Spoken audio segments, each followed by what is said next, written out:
The Board of Trustees of the McAllen Independent School District will be held Monday, December 18th, 2023, beginning at 5 p.m. in the Dr. Ricardo Chapo Boardroom of the Administration Building of the McAllen Independent School District, located at 2000 North 23rd Street in McAllen. Items listed on this agenda may be taken in order other than as shown on this agenda. Unless removed from the consent agenda, items identified within the consent agenda will be acted on at one time. At this meeting, there may be discussion and action by the board on the items and subjects listed as follows. Item 1, call the meeting to order. I have done so at 5 p.m. Item 2, we will now have a moment of silence.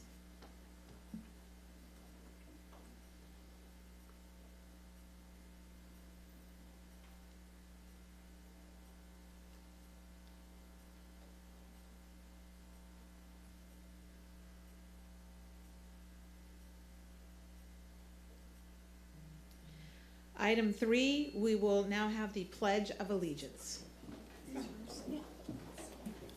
I pledge allegiance to the flag of the United States of America and to the republic for which it stands, one nation, under God, indivisible, with liberty and justice for all. Thank you to our student, Mr. Alvarez from McAllen High School. I pledge allegiance to the flag of the United States of America. Say it again, Max. And to the republic for which it stands, one nation, under. We are now at number 4, public comments.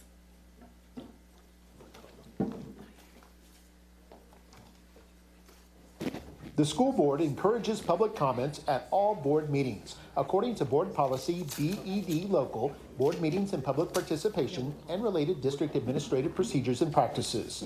Persons wanting to make a statement to the board are required to register with the superintendent's secretary 1 hour prior to the start of the scheduled meeting. Audience participation at a board meeting is limited to the early stages of a meeting. At all other times during a board meeting, the audience shall not enter into discussion or debate on matters being considered by the board unless requested. Each participant is limited to 2 minutes per meeting to make comments to the board. At regular board meetings, the board shall permit public comments regardless of whether the topic is an item on the agenda posted with notice of the meeting. At all other board meetings, public comments shall be limited to only items on the agenda posted with notice of the meeting.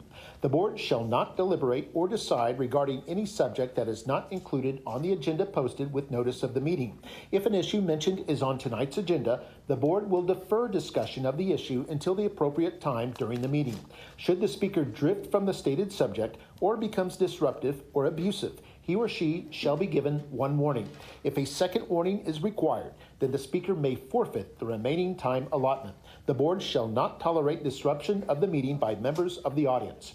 The board has adopted complaint policies that are designed to secure at the lowest administrative level a prompt and equitable resolution of complaints and concerns.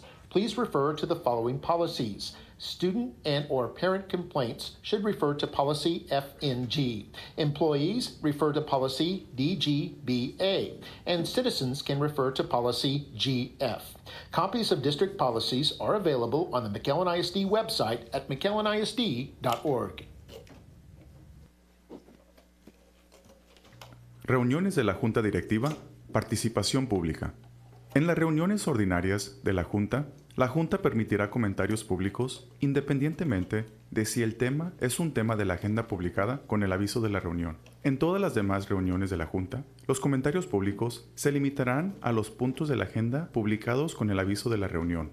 Las personas que deseen participar durante la parte de la reunión designada para comentarios públicos deberán registrarse con el funcionario que preside o su designado antes del comienzo de la reunión, como se especifica en los procedimientos de la Junta sobre comentarios públicos, e indicarán el punto o tema de la agenda sobre el cual desean dirigir a la Junta. Los comentarios públicos se producirán al comienzo de la reunión, excepto a lo permitido por esta póliza.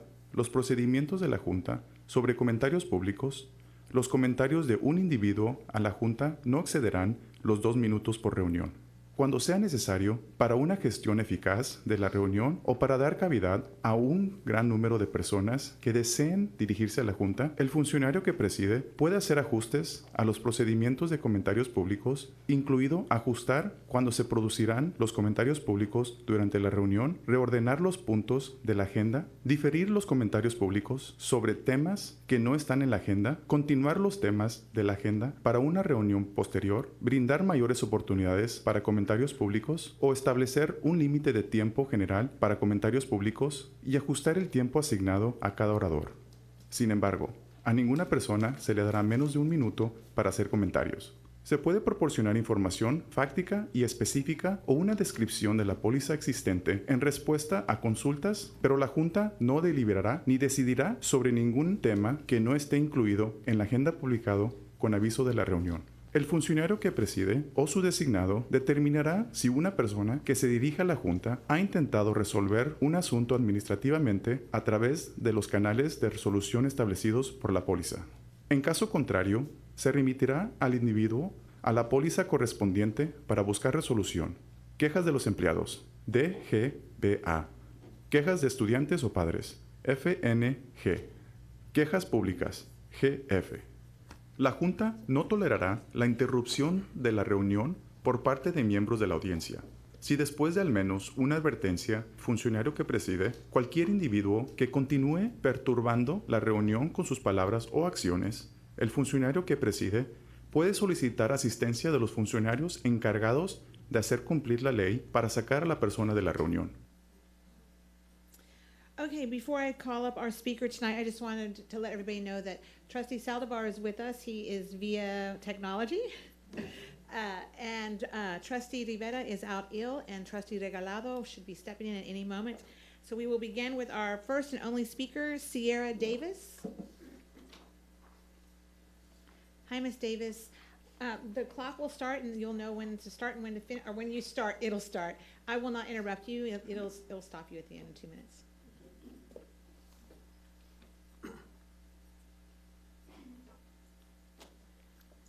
I'm Sierra Davis, and I'm the Region Vice President of Records for FCCLA. I just wanted to give information on what FCCLA is and why it's important. What is FCCLA? FCCLA stands for Family, Career, Community Leaders of America. FCCLA is the only CTSO as family as its main focus. FCCLA helps students address important personal, family, work, and social issues. Chapter projects vary from youth concerns such as peer pressure, substance abuse, and teen violence to career exploration, advocating for causes that they feel strongly about, nutrition, and fitness. There's something for everybody. FCCLA's mission is to promote personal growth and leadership development through family and consumer sciences education. Members learn cooperation, take responsibility, develop leadership, and giving service. Part of FCCLA is expanding your leadership and developing skills for life, such as character development, creative and critical thinking, interpersonal communication, and career preparation. Star Events, our competition, is a way for our members to put their skills on display or show how they've been involved in the community. FCCLA has helped me become a leader in my school and community. With the skills I learned from FCCLA, such as leadership and critical thinking, I'm a region officer, a president, and a vice president for other clubs, always helping my fellow students to do the best that they can. In my community, I'm volunteering and learning what kind of person I am. FCCLA helped me figure out who I am and the extent of my abilities as a leader. Family, career, community leaders of America. We face the future with warm courage and high hope, the ultimate leadership experience. Thank you. Oh, Sierra, thank you so much for coming to speak with us. We're delighted to have you here. Thank you so much, and thank you for explaining that. And if there's anything that we can do to help, let us know. Thank you. Item number 5, the superintendent's report. 5A, secondary and elementary district science fair. Dr. Gutierrez. Yes, we've recently held our secondary and elementary district science fairs. I want to congratulate Mr. Jacob Garza, a student at De Leon Middle School, and Bill Duong from Gonzalez Elementary, who were both named as grand champions. We have a short video of both of them. If we can show the video now. But yeah, no, it came as a shock to let alone get first place in plant sciences, let alone become grand champion with a little basic topic, but I tried my best to bring it to its full extent. Science is great interest to me, especially plants, and the name of the project is More Volume, More Vegetation. It's a simplistic idea of more volumes of soil. I just wanted to test if more volumes of soil maybe mean more growth, less growth, etc. Because right now we're in kind of the middle of a soil crisis. because like we're using so much soil and we're not putting enough nutrients back into it, that's like starting to cause like good nutrient soil shortages. Because without good nutrient soil, plants don't grow as much and they're often takes a longer time, and we kind of need to feed the world. I found out that actually it was kind of a tiny bit obvious, but the more volume of soil there is, the more vegetation is, as you can see with some of my data, that most of the time it's often leaned toward the right when it comes to data such as the number of stems, growth of all the stems combined, and growth changing all the way. These are the bricks, my product that I made. I mixed plastic and sand inside with cement to create bricks. And I made 3 treatments and 3 applications for each treatment to make sure my results were accurate. The title is A Study on Recycle Wasted Plastic to Make Bricks and Reduce the Polluted Environment. It's about adding plastic to bricks so the bricks become higher quality and lighter. So when I weighed the plastic, cement, and the sand, the plastic was lighter than the cement. So we decided to add plastic to cement to create a lighter brick. I was very surprised because last year I got 3rd place from 4th grade. I'm just really surprised that I won this year. I like science because you can explore a lot and there's a lot of new investigations to learn.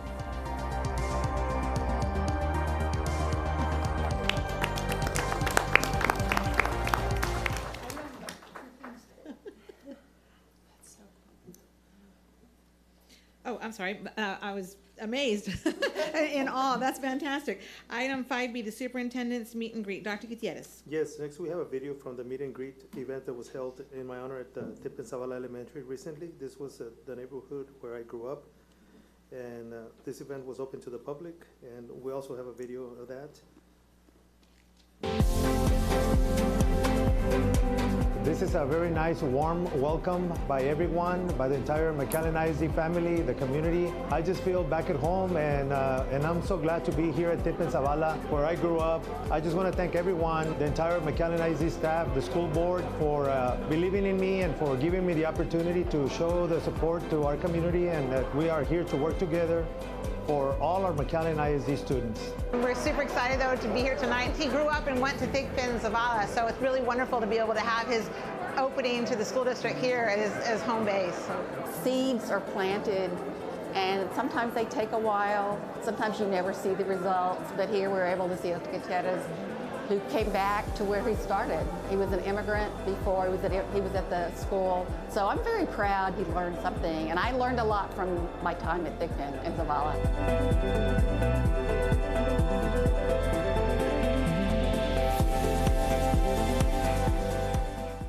That was a really nice event. Very nice.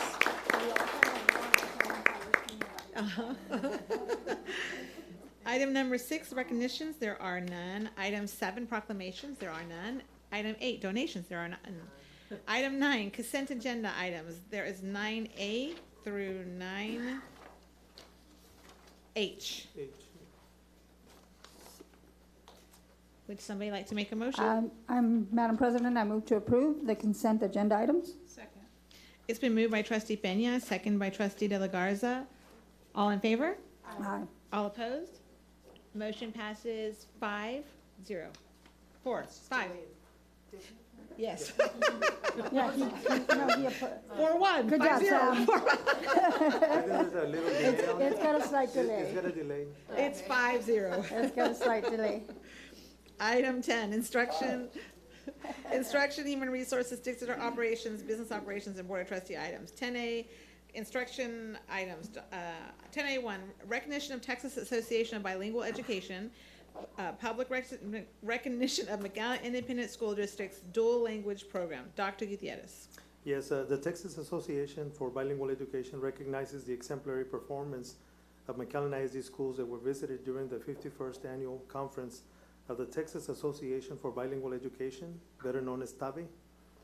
Blanca Sanchez Elementary and Michael Falsa Middle School were highlighted for their innovative dual language education practices, emphasizing the district's commitment to excellence in dual language education for all emergent bilingual students. Mr. Mark May, Director for Marketing and Communications Department, will call the names of the principals being recognized, and I believe we also have someone here to do that presentation. Yes, sir. We have Ms. Karina Chapa, Executive Director for Texas Association of Bilingual Education, here to tell us more about it. Good afternoon.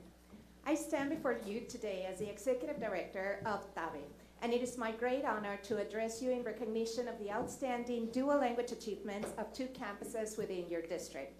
During the 51st Annual TABE Conference held in October in the city of McAllen, we had the privilege of visiting several campuses across the region, and it is with immense pleasure that I acknowledge the exemplary work of Blanca Sanchez Elementary and Fossum Middle School. The dedication of their principals, the passion of their teachers, and the active involvement of their school community have set a standard for excellence in the implementation of dual language programs statewide. Principals Veronica Rodriguez and Dr. Connie Camacho have displayed exceptional leadership, fostering an environment that promotes linguistic diversity and academic excellence. Their commitment to creating a nurturing space for bilingual learners is truly commendable.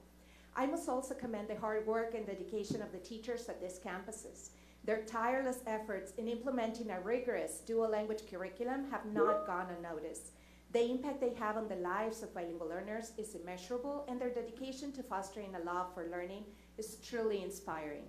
The success of these programs has not only been recognized locally, but has also garnered positive feedback from visitors across the state, including representatives from the Texas Education Agency. Your campuses have showcased McAllen ISD as a beacon of excellence in bilingual education. I want to express my gratitude to McAllen ISD's bilingual director, Rosia Nava, and her team, as well as all the members of the Board of Trustees, for your continued support in providing equitable education for bilingual learners. Your commitment to fostering an inclusive learning environment is crucial in shaping the future of this community. The impact of your support will undoubtedly be felt for generations to come. In closing, let us celebrate the achievements of McAllen ISD, and the recognition of these 2 campuses be a testament to the power of collaborative efforts in providing a quality education for all students. Thank you for your time, and thank you for your unwavering dedication to the future of dual language education in McAllen ISD.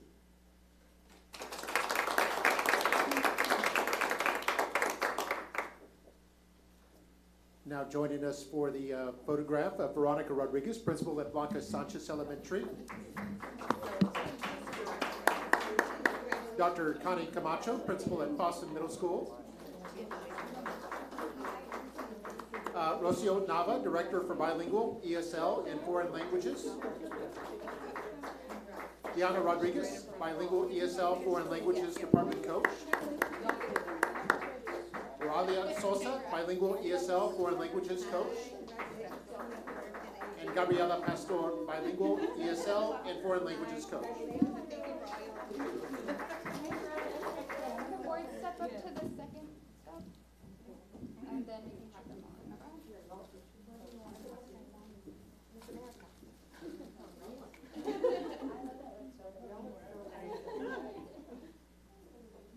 Here on the count of 3, ready? 1, 2, 3. A couple more, ready? 1, 2, 3. Thank you. Thank you.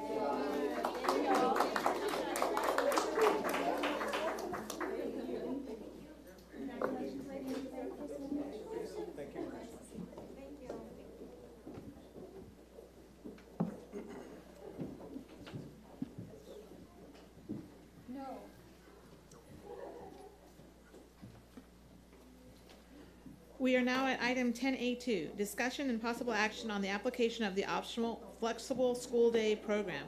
Dr. Gutierrez. Yes, the optional flexible school day program is a program that offers students flexible hours to recover attendance. Dr. Rosalba de Hoyos, Assistant Superintendent for Instructional Services, will share more information and has a presentation. Go ahead, Dr. Thank you, de Hoyos. Dr. Gutierrez.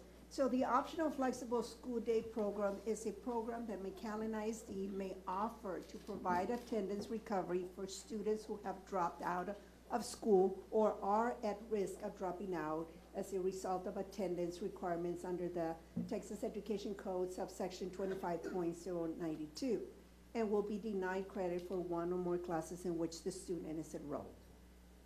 How does the optional flexible school day program works? Well, traditional average daily attendance is calculated as membership present over total membership, and that it gives us the average daily attendance. It's 6 hours, constitutes to 1 instructional day. For the optional flexible school day program, a student may recover the absences over the 10% average daily attendance, and it's 4 hours, constitutes 1 recovered absence. Let me give you an example. If a student has a total of 26 absences this semester, to earn credit, she needs to have less than 10% of absences in each semester. For the first semester, she needs to recover 19 school days in order not to lose credit. The school identifies the student as a possible optional flexible school day program student, secures consent from the parent, and changes coding from average daily attendance to optional flexible school day program. The student attends her regular classes at her current school at the regular time, plus after school or Saturday school. So it will give the student 6 hours for that school day. She will earn 360 minutes. The 6-hour day affords the student a full day or 4 hours of attendance, and half day, 2 hours of recovered attendance. After school or Saturday, tutorials can accumulate additional minutes to complete full days of recovered attendance.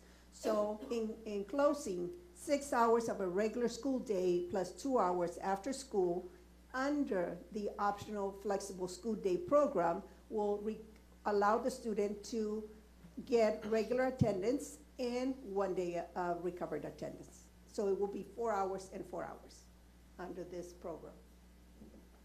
This is here we have the attendance trend for the past semester, 93.73% as of last Friday, December 15th, and the previous 3 school years with an overall average daily attendance of 90.22 to 92.74%.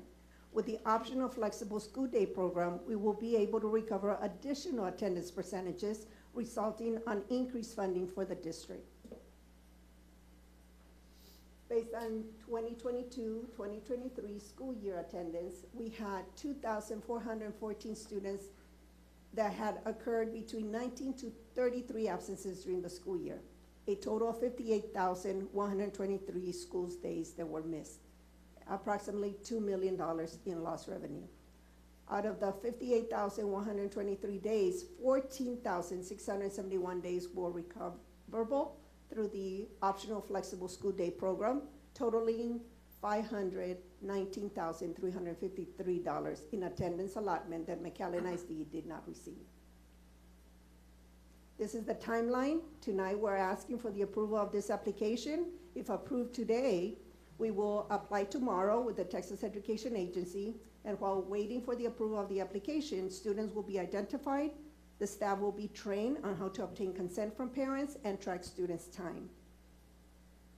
Thank you. I also want to thank Mrs. Lisa Cavazos, who assisted me in the study of the optional flexible school day program and the completion of the drafted application. She and I are here to answer any questions.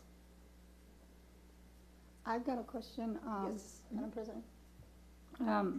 So you said somebody's going to be, or the teachers, is it the teachers that are going to be trained on how to track them? Or who's going to be handling that? Will that be your team, Lisa? It will be a combination of the district, and Ms. Lisa can come over here to give some specifics. It will be a combination of Mrs. Lisa's department and also campus staff. And yes, we do need the teachers, but they're currently, right now, teachers, they're assisting us with after-school tutorials or Saturday school, and the work is already being done. What we are not doing is we're not submitting for the attendance to be recovered. Yeah, unbelievable. So the That's work, great. the staff, the process is already in place. Yeah, I appreciate that the process is in place. It's a shame that we've missed out on that funding, but you know, through this initiative, we'll be able to recover some of that, which is great. And, That is correct. thank you for the work on this, the research and all of that. So, thanks, Lisa. To facilitate the process for the teachers, there is an app that we're going to be working on. So through that app, the teachers can track the students' attendance, and that app would automatically be lined up linked, to our Skyward. So like 4 hours will make up a day, and then 2 hours would make up half a day.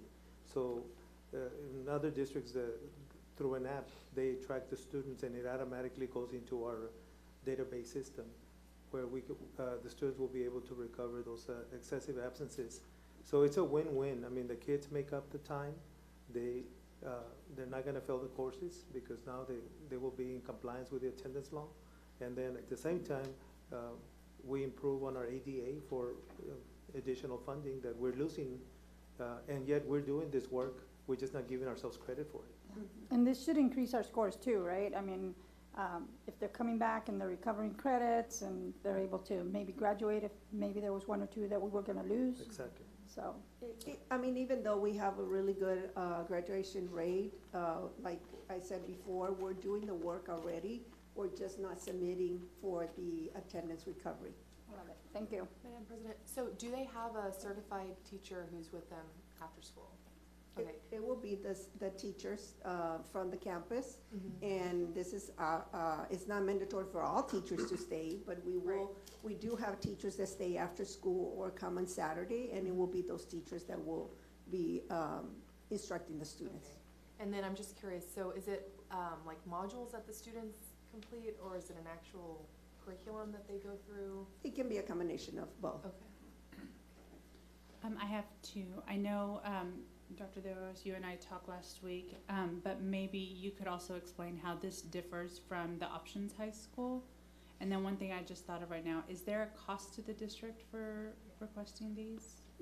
For requesting this program, there's no cost to the district. The cost will come from the extra duty pay that we're already paying. Okay. So it will be an increase in funding, not necessarily a decrease, or that we will be spending more money. And the difference from the optional school day program that is offered at Lamar is that at our comprehensive schools or regular schools, elementary to K, elementary to graduate, 12th grade, is that the student does not need to change to another campus, and the student comes to the regular classes, the regular time at the regular location. They would just need to commit to come after school or come on Saturdays. Okay. But for that, we ask for consent from the parents and the student. Trustee Saldivar, did you have anything you wanted to say? Consistent, yes, thank you, Madam President. From what I'm hearing, from what I read,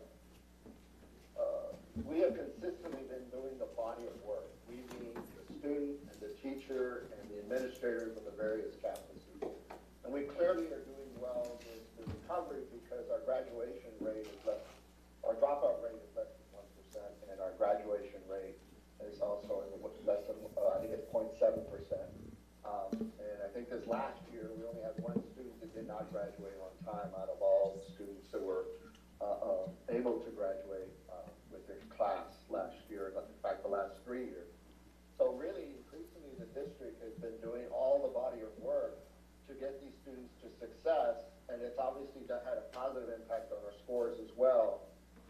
We have just not been submitting through this process a way of flexing that extra time that's taking place by the teachers and the students and obviously the families of these students. And that's what my takeaway from this. Am I misunderstanding this? But that's my takeaway from this presentation and this application for this program. You are correct. That you're understanding that correctly. Thank you, Dr. Lewis. Then I move to approve the application for your optional flexible school day program. Second. It's been moved by Trustee Saldivar, second by Trustee De La Garza. Any further discussion? All in favor? Aye. All opposed?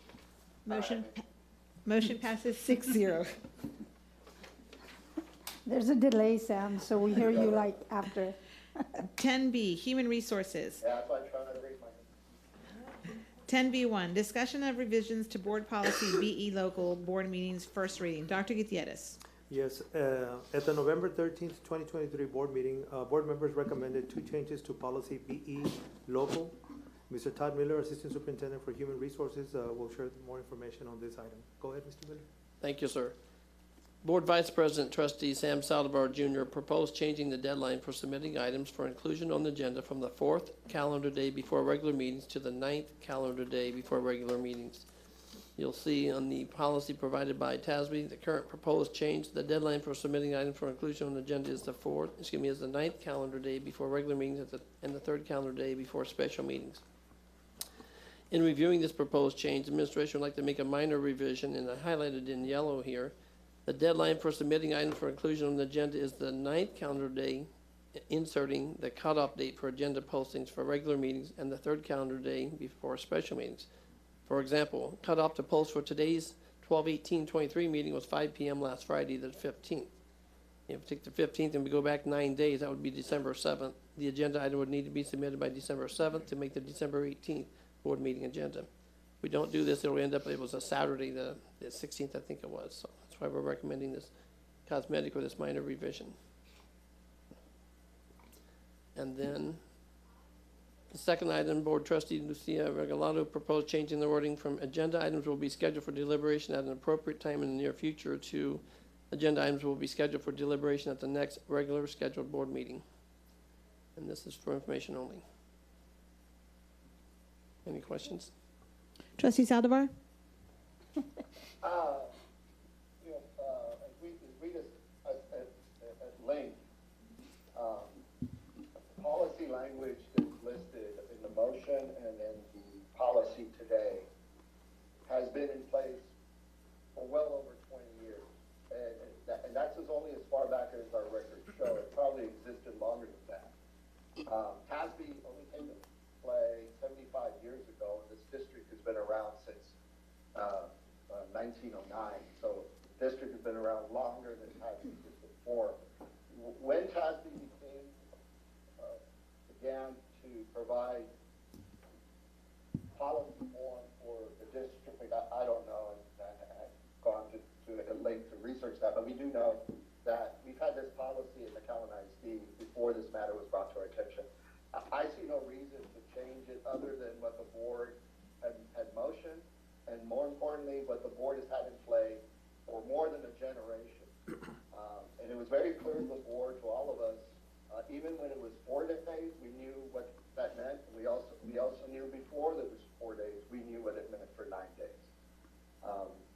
It was 9 days up until about 4 or 5 years ago. And so I think we should leave it the way the board motioned and included, and it should be the language that currently exists and not be changed. Thank you, Trustee Saldivar. Trustee De La Garza? I guess I'm confused. It's 4 or it's 9? It's gonna be 9. This is the first reading of 9. And it was 4. Right, but it was 9. Right now it's 4. It was 9 before. Yes. It was 9 before. All that occurred is back in 2017-18, a board member suggested changing it to 4. Board approved it to 4, saw no issue with it at the time. Clearly, it's become a concern. I'm just saying it goes back to 9, the way it was based on the historical record showing that it was that way prior to 2018, all the way as far back as that records show it's 2004. It was already 9 days, exactly the way the language is right. So I'm just suggesting just change the word 4 to 9 and it served no concern to this board or any previous board to adding any other language being suggested. Gotcha. Okay. Although, Trustee Saldivar, administration, are you okay with the yellow highlighted of them adding the cutoff date for agenda postings for regular board meetings? You're not okay with that? No, I'm not. Again, I'm suggesting just changing it to the wording that the motion was made, 1. Number 2, it's the language that pre-existed the change to 4 days, it was 9 days. Just use that language. We all understood what that meant. We understand what this means in this body of corporate today. I don't think we need to have that additional language. Thank you. If that's the case, then we're gonna have to continue to dissect to even go into the next language that's being suggested by the board as to what it means to for the the board president to, it states it must ensure that the item being proposed by the board member is included in the agenda. And the next sentence says, if I'm remembering correctly, something to the effect that the board president cannot take something off the agenda. But we all know that that means that the, and as I stated in a lot of the discussion, is that's why I felt there was always two people, because the board president cannot veto an item being placed on the agenda, cannot vote against it prior to it coming to the full board. So the board president is, and the member that's asking for the item are going forward to the administration to timely place this item so the full board can consider it in open session. So the whole community is made aware of what the concern or the action may be. And so if we start dissecting each part to what's being suggested by TASB, then we got to go to that next sentence. And I don't think we should. I think it's pretty clear to all of us what it really means. And I think we should leave it alone. Just change it from 4 to the word 9, like the motion was. Thank you, Trustee Saldivar. Thanks. Any further discussion? I got it. It's ironic that this is the third board meeting that we've had talking about this, and we're going to have a fourth to have a second reading. And the reason that we're even doing this is because one board member, myself, asked it to be put on the agenda, and that's what I've been trying to explain to people, is that one person shouldn't have that much power, that it should be 2 board members to get on the agenda, because we've already discussed at length, and administration has at length done research on this, and we've already spent a lot of time on this, because one board member is allowed to put something on the agenda. So I will be voting no against this, not because of the 9th calendar day. I do not have issue with that, but I still have issue with giving one board member so much power. So if there's any more further discussion, Dr. Gutierrez, have you ever served on a board where there's one trustee who has that individual power? In my previous districts where I've worked, the policy has been 2 board members that is required 2 board members to put an agenda item on the board book. However, it's always at the discretion of each board, of each governing body. But what I've seen, based on my experience with 3 previous districts, has been 2 board members is what it takes to place an item on the agenda. However, here is you have 1 board member, but it's given the administration in 9 days enough time to prepare. So that's a good trade-off, per se. You know, a board member requests an item and we have 9 days to prepare. Because that, I haven't seen where we are given that much time to prepare for an item, like if it's 9 days like this one. So that would be something that we could work with. If it's 1 board member putting an item, it gives us plenty of time to prepare for that item. So it's, that's a good trade-off for having 1 board member giving us 9 days. I think it's, I mean, I don't see anything wrong with it. I think we're all elected individually. And for that purpose, we each have a voice on this board. And so I think 1 board member is fine to submit. I mean, obviously,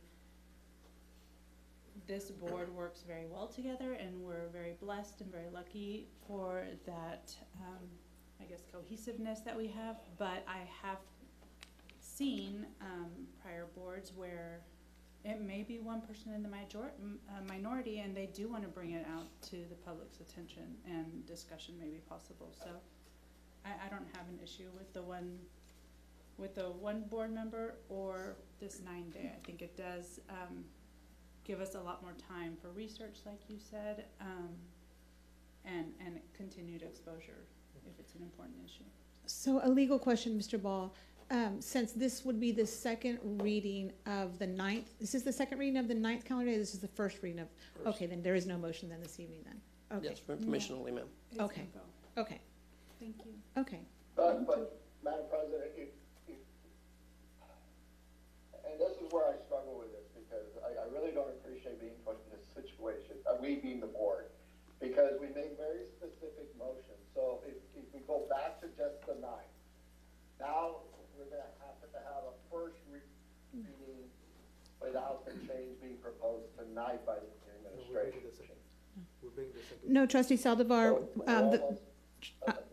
Sorry, trustee Saldivar, this is the first reading. It only adds the 9th. They have not added in what's in yellow. That has not been added in yet. So TASB has this, yeah, so you will only have one more meeting. It will be the second reading of the way that you're recommending, and the board will vote on it then.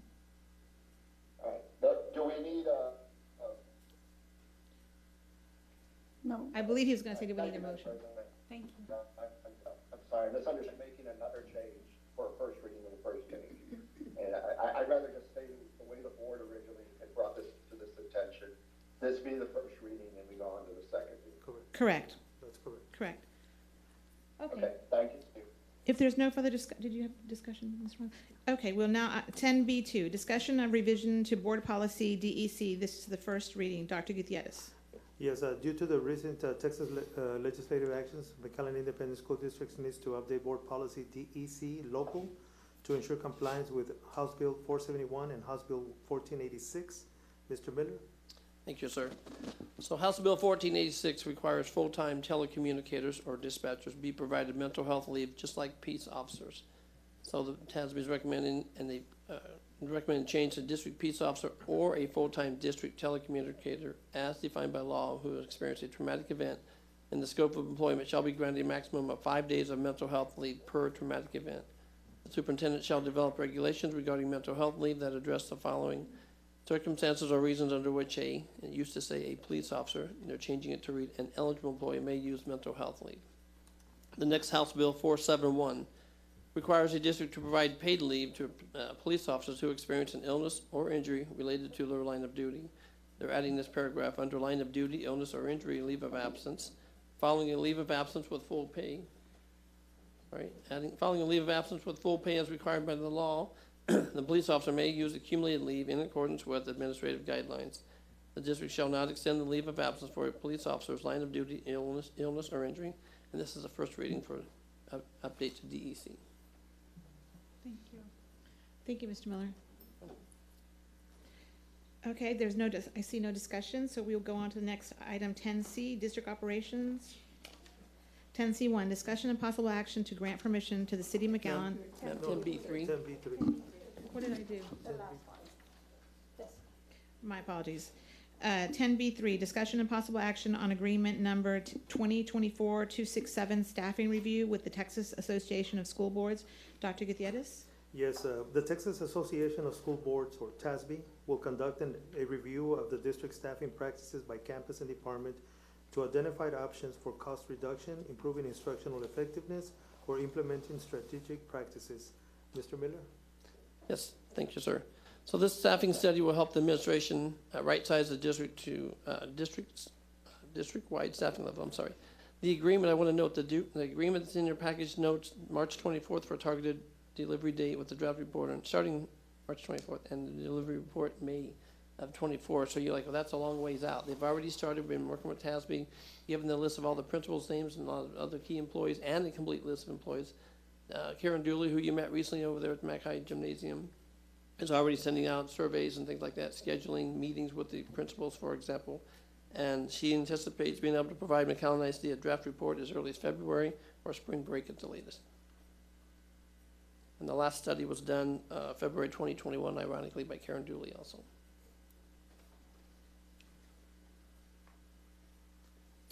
Okay, next item, 10C. My apologies again.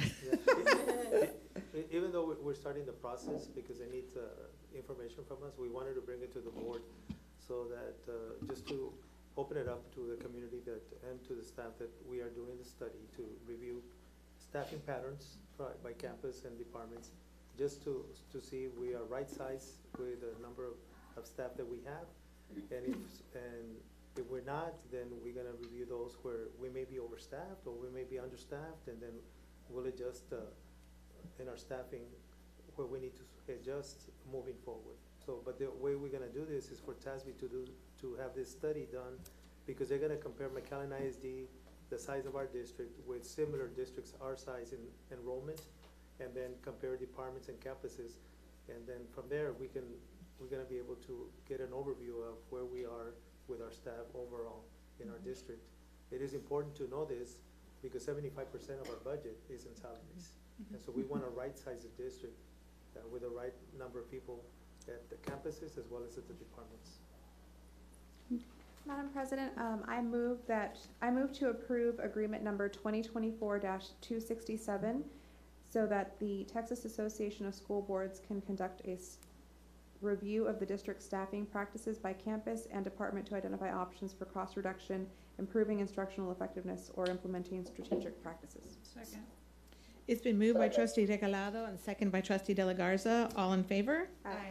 All opposed? Madam President, I have a question. Sorry. Go ahead, trustee Saldivar. There's a delay. Thank you, Madam President.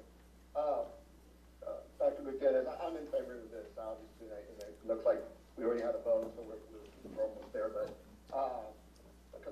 the only concern I had, and I think you and I talked about it briefly, after the presentation by, I think it was Mr. Miller recently, where TASB conducted a review of the district, and it showed in one of the slides, I think it was the second slide, the comparison of us with other districts, our size, student membership, and how many staff members were for each one of those school districts. And I think you and I kind of noted that there were several school districts our size that have significantly less staff than we do.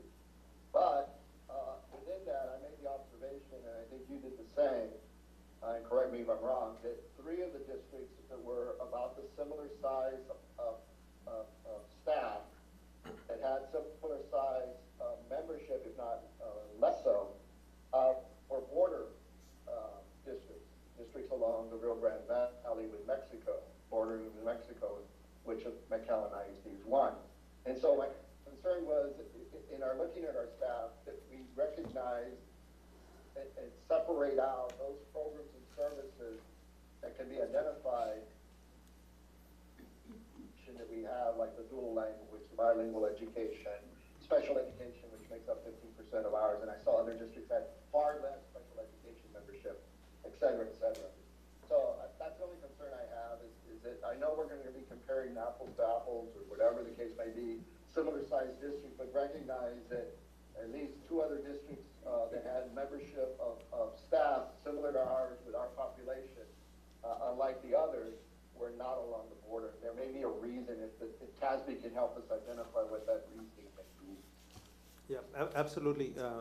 There are obviously different needs based on where we are located geographically. I mean, obviously the border districts, the border town districts have greater needs with emerging bilingual kids at risk. So definitely that would be a comparison that we would look for to compare us with school districts along the border similar to McAllen and make that comparison like apples to apples. And not with a district in the Dallas-Fort Worth area that is not in similar population to ours. So we will take that into account as for the comparison. Okay. I'm okay with being compared to the list that was there. I mean, I think you have to make that fair comparison. And having done this with a company where we did do this kind of study, you did see and you could identify the reasons, and then you separated that out and had that explanation. Because there may be some gains in those districts that have membership configured differently. So I wouldn't want to exclude them entirely, but at the same time I didn't want to include them with such a heavy weight when their numbers are far greater. There are more districts that our size with smaller staffing than the other 2 districts that are sister districts here in the valley. So I don't want to throw the bad baby with the bathwater on either side of that equation. Okay. I hope I'm clear on that. Yes, we'll work with TASB to do to have a list of comparisons from not just the border but also other districts from the state. And just dissect it down and figure out why they're different. Okay. Thank you, trustee Saldivar. You know, that gets me thinking, if they can further go into data and see if the school districts that have a lot more people, if you need more help in math and reading, is it because they don't offer all-day pre-K? So like, I think that would be indicative of the school districts that offer all-day pre-K, how many staff do they need? Like, are they doing remedial work? are they not having to do remedial work for students in, third, fourth, fifth grade? They don't need all the extra resources that some school districts do that don't offer all-day pre-K. I think that would be an interesting thing also to put on that study. We have a motion on the floor by trustee Regalado, a second by trustee De La Garza. All in favor? Aye. All opposed? Motion passes 6-0. 10C, District Operations. 10C1, discussion and possible action to grant permission to the City of McAllen to enter lands of Lot 1, McAllen ISD Ag Farm Subdivision. Dr. Gutierrez? Yes, the City of McAllen is requesting permission to enter the lands of said Lot 1 and perform a sanitary sewer line construction. Mr. Trevino is here to tell us more about this item. And I believe in your attachment, there's a map outlining the work that the city needs to do in that area. Go ahead, Mr. Trevino. Good evening, Dr. Gutierrez and members of the board. This is pretty much a courtesy notification by the city. This particular extension of the line would be performed through the city right-of-way or easement that's already in place. So it's just a courtesy notification from the city. This is something that we wanted to bring forth because if at any time there's excavating going on people may not know that there's an easement through the front of the property through 29th Street, that construction is going on such a new facility. Questions were going to arise, and this was just simply a informational item. The one thing that I did request from the city that was not part of this is, if you all are familiar with the Ag Farm area, we have a brick building in the front section.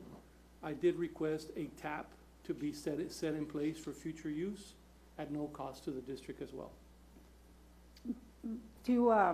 How will this affect the ag students' ability to walk their animals, do any of that? This is in an area that won't affect the drive. It won't affect any of the areas that the students use. Okay. And we'd like to add, so here's a statement that Mr. Ball had us review. We went ahead and reviewed it. He would like in the response for us to include something along these lines, that we're going to grant them access with understanding that they're responsible for any costs associated with restoring or rendering the property to its original condition. Thank you, Mr. Ball. Thank you, everybody. Trustee Saldivar? Thank you. That house that's sitting right there in front of the ag farm, it's been there for some time. Right now, it's tied to a septic system. Is that correct? Correct. And so your request, that's the reason you're making the request. You want to remove that from that septic system that's there and now ties into the city line. At no cost to us.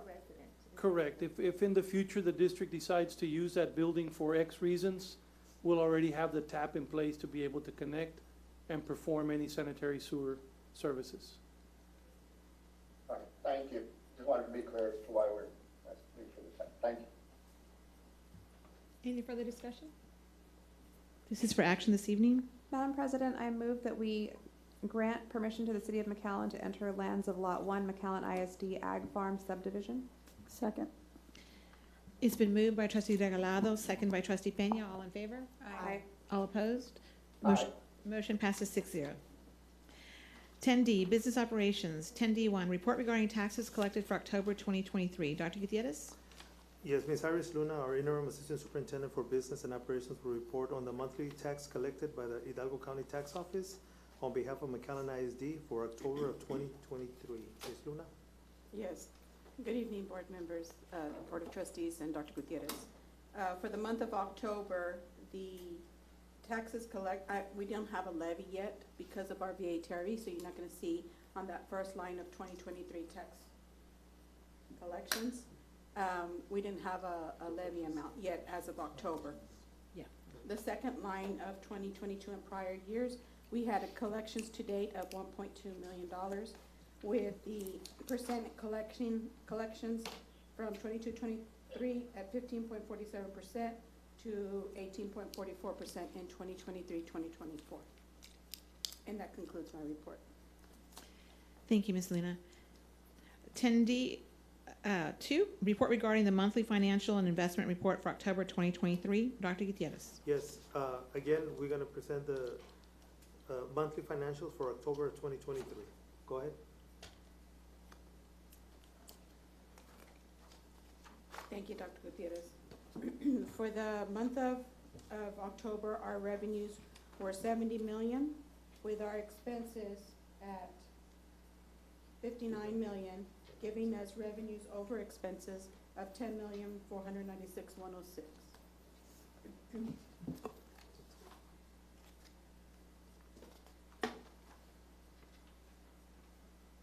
The ending market value for the month of October was 157,885,698, with our average yield to maturity of 4.584%.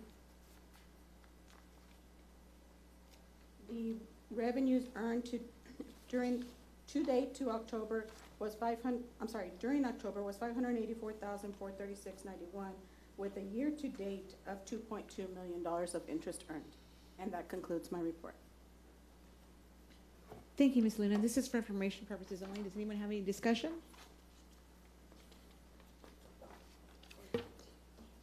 We'll move to 10D3, discussion and possible action of 2023 McAllen ISD tax roll. Dr. Gutierrez. Yes, the property tax code requires the tax assessor to enter the amount of tax determined by section 26.09E in the appraisal roll and submit it to the governing body of the district for approval. The appraisal roll with the amounts of tax entered as approved by the governing body constitutes the district's tax roll. Go ahead, Ms. Luna. Yes, thank you, Dr. Gutierrez. The tax roll, or the tax levy roll amount for this year is 86,308,387.07, and we're recommending action on this item. What say you, board? So moved. Madam President, I move that the Board of Trustees approve the 2023 tax roll of 86,387,000, I'm sorry, 86,380,387.07. Second. It's been moved by trustee Saldivar and second by trustee Regalado. All in favor? Aye. All opposed? Motion passes 6-0. 10D4, discussion and possible action on the McAllen Independent School District November budget amendment for fiscal year beginning July 1, 2023 and ending June 30, 2024. Yes, administration is recommending the approval of the November 2023 budget amendment for the 23-24 fiscal year. Go ahead, Ms. Luna. Thank you, Dr. Gutierrez. For the month of November, the large amount of the budget amendments was revenues for indirect cost from ESSER monies of $1.4 million. That's to add budget to our revenues. And then on the expenses, we had a $250,000 budget amendment for CTE from their fund balance for supplies and equipment and classroom furniture. And then also an increase to of $167,000. I wish it was $167,000 for our food supply chain assistance grant. And this is recommending action on this item. Thank you, Ms. Luna. What say you, board? Move to approve. Second. It's been moved by trustee Peña, second by trustee Regalado. All in favor? Aye. All opposed? Aye. Motion passes 6-0. 10D5, discussion and possible action on resolution of the Board of Trustees of the McAllen Independent School District granting the superintendent authority to apply for grants through the Office of the Governor. Dr. Gutierrez. Yes, this resolution authorizes the Board of Trustees to grant to the superintendent the authority to apply for grants through the Office of the Governor. Ms. Luna? Yes, we're bringing you this resolution, and actually it's going to be two resolutions for two grants that we have, which is our rifle resistant body armor grant and our bullet resistant shield grant. And I believe last month you had approved Dr. De Hoyos. Now we're taking it back to you so you can approve Dr. Gutierrez. Thank you, Ms. Luna. Move to approve. Second. It's been moved by trustee Peña, second by trustee De La Garza. All in favor? Aye. All opposed? Motion passes 6-0. 10DE, approval of Board of Education meeting minutes for November 30th, 2023 at 4:30 p.m., November 13th, 2023 at 5 p.m., November 16th, 2023 at 5 p.m., December 4th, 5 p.m., and December 11th, 2023 at 5 p.m. This is for action this evening. Move to approve. Second. It's been moved by trustee De La Garza, second by trustee Peña. All in favor? Aye. All opposed? Motion passes 6-0. Item 11, recess to closed session. The Board of Trustees may go into closed session pursuant to sections 551.071, 551.072, 551.074, 551.076, and 551.089 of the Texas Government Code to discuss the following. 11A, discussion of human resources recommendations for the school year 2023-2024. 11B, discussion of human resources employee resignations and retirees for school year 2023-2024. 11C, discussion of job description for Deputy Superintendent of Business and Operations. 11D, discussion of compensation levels for interim administrative appointments. 11E, discussion regarding school safety and security. 11F, pending and/or potential litigation. 11G, possible real estate acquisition. At 6 p.m., the board will be moving from the boardroom and going into the superintendent's office to go into closed session.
Welcome back, everybody. It is 7:41 p.m. and we are at item 12, reconvening in open session.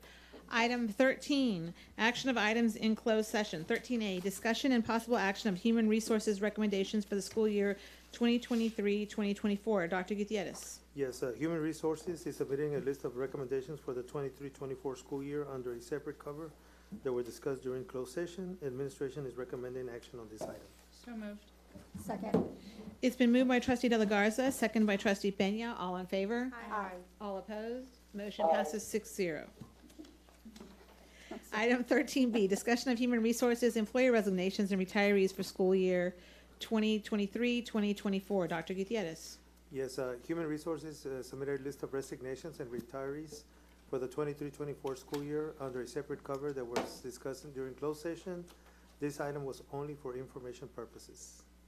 Item 13C, discussion and possible action of job description for Deputy Superintendent, Business and Operations. Dr. Gutierrez. Yes, administration is requesting that the Board of Trustees approve the job description for Deputy Superintendent for Business and Operations. It was presented in closed session, and administration is recommending action on this item. Move to approve. Second. It's been moved by trustee Saldivar and second by trustee De La Garza. Any further discussion? All in favor? Aye. All opposed? Aye. Motion passes 5-1.